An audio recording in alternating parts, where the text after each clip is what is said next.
Hello everyone, welcome back to the Opulent Life. This is Ozzy here again. Today we have another watch unboxing and review for you guys. Today, however, instead of a men's watch, I will be reviewing and unboxing a ladies watch. It's a Tudor, and I bought this from Taylor London Jewelers. Came in this very magnificent looking bag in gold font, gold lettering, and the whole box, shopping bag is golden with this orange thread over here, and it does have a ribbon in orange as well, so it looks really. After our purchase, we did get some goodies in a separate bag, and this included a pen with a crystal in pink color,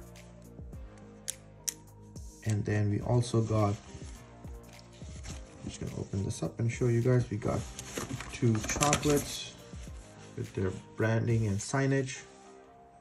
Very nice. There's dark chocolate in there, and then we also got a jewelry cleaning kit as well. Thank you. Very nice.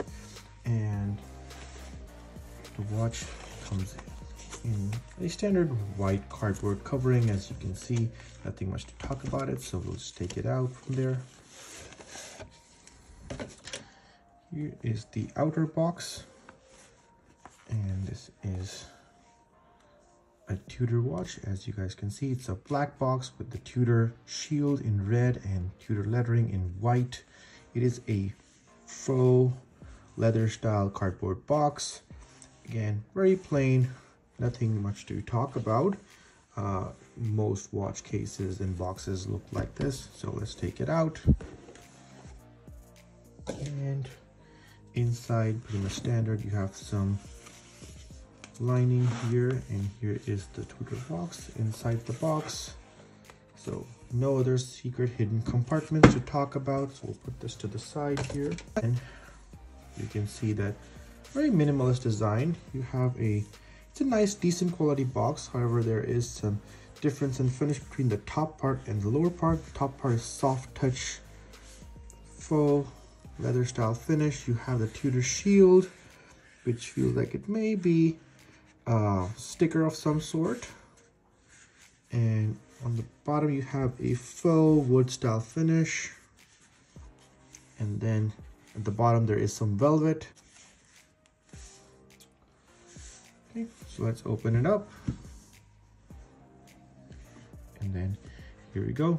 Inside you have the Tudor logo, you have some suede finish in the box, suede on velvet, and then here's the watch itself.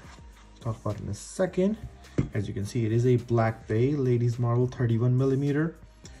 Inside you have some booklets. You can see there's a warranty booklet. You have a user guide, user manual, and then you have the international guarantee card. And then London Jewelers also gives you the warranty guarantee booklet and receipt in this case, in this holder here. Now let's look at the watch itself. You just have the hang tag in here.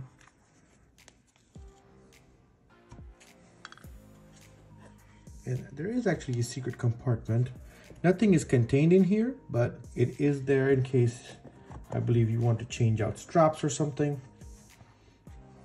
I don't believe these sides open, so that's it for the box itself. Put it to the side for now.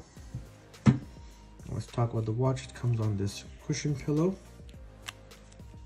Take it off first, and we'll go one by one on the features and the specs. Right, so here's the watch itself. You can see it is the Tudor Black Bay 31mm stainless steel, the blue dial, and this is the new version that just recently came out, Watches and Wonders 2023. So 31mm case profile, pretty much designed for a ladies model, and 36 is where it starts to get unisex. But this also comes in 41, 36, and I believe 31 is the smallest size that you can get. And so yeah, so they do make a men's model in the same profile, and it's a really nice sporty everyday type of watch that you can wear. Not necessarily super formal, but it can be used in formal, semi-formal, and casual situations as well. And so you can see it is automatic, it is chronometer grade, so it's COSC certified, and you have a stainless steel case with stainless steel smooth bezel. You have luminescent hour markers with the snowflake hour hand. You have the bar style minute hand. You have the lollipop style seconds hand, and there's no date on this, so there's no date setting that you can use. This is the in-house MT5201 movement by Tudor itself. As you all know, Tudor is owned by Rolex, a sister company, so there's a lot of parts that interchange between them, so the quality is very comparable between both of these watch brands. And yeah, so I do like the case profile. You have the Tudor rose over here. It is a screw down crown. You have 100 meters of water resistance, and yes, so very smooth action. As you can see, you have hacking and hand winding both available, and it is rather silent but very easy to use. And even with gloves, I can easily screw it back down. And as for the finish, it is a mixture of polish and satin. So on the sides over here, it's all high polish. On the sides over here, now this is a Jubilee 5-link bracelet. Well, technically not the Jubilee, because the Jubilee term is used for Rolex itself. So it's a 5-link bracelet. You have high polish on the center links. You have satination on the side links. And yeah, it's overall very nicely finished. Case profile is very good. You have lugs that turn in, so makes it easier to wear on smaller wrists. Well, it's already 31 millimeters, but if you have smaller wrists, this may even look better.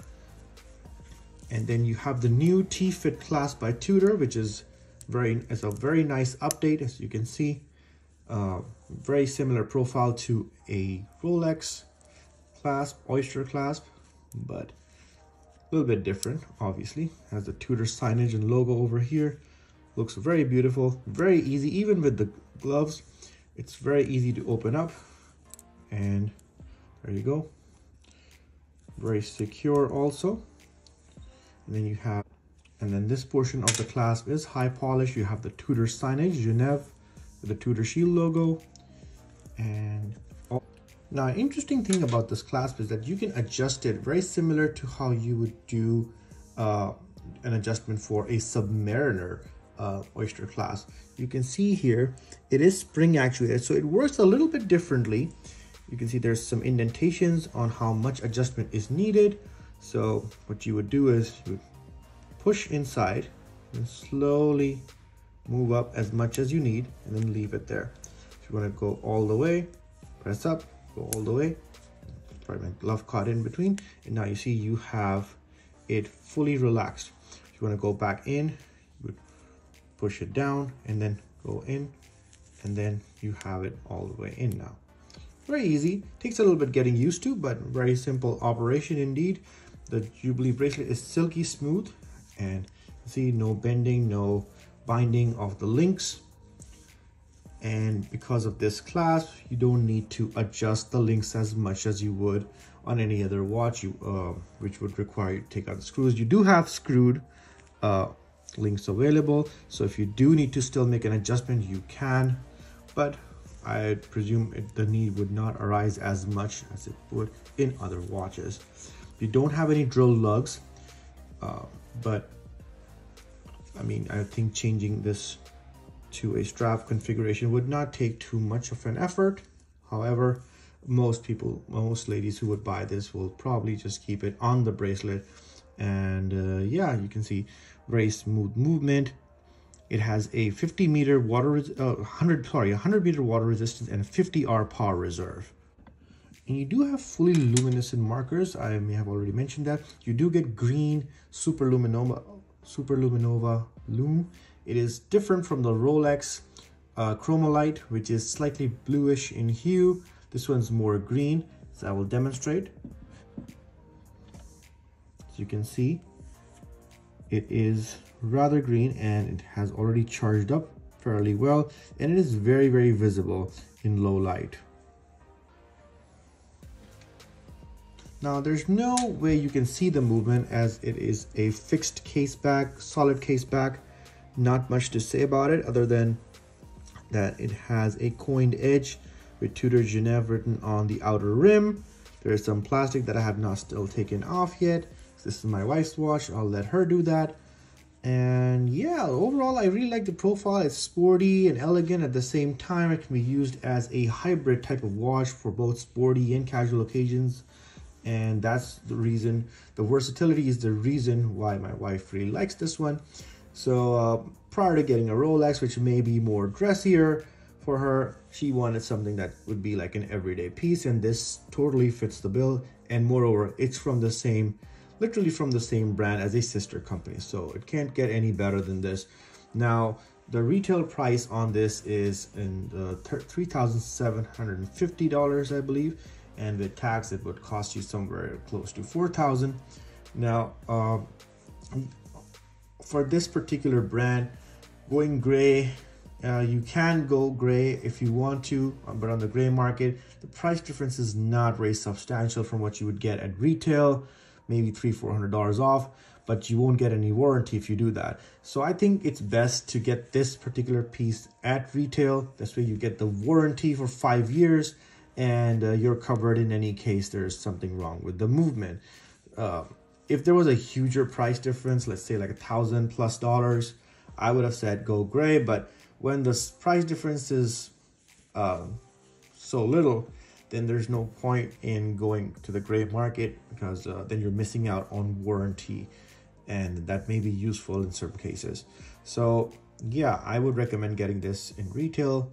If you can't get it in gray market for much less than what I've seen so far, like right now the difference was about $500, but if you can get it for less than $3,000 on the gray market, then it may be worth it for sure. But right now I don't see that price anywhere, and this just came out, this new class, this new certification, so I would recommend going for the newer models and not the older ones, for obvious reasons.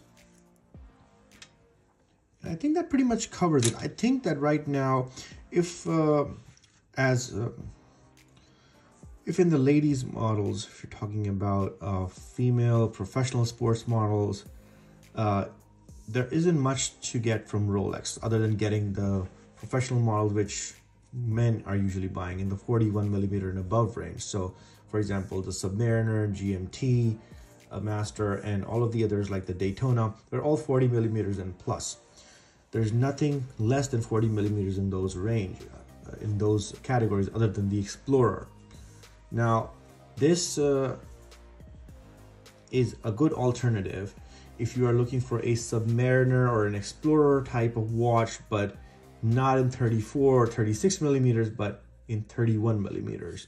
So this does offer a balance between somewhere between the Submariner and the Explorer, but with a Tudor brand name and in a smaller case size. Now I do understand that the market for this would be very, very niche. I don't expect it to be flying off the shelves, and it requires a specific type of style and a specific taste to like this particular model, especially if you're a female.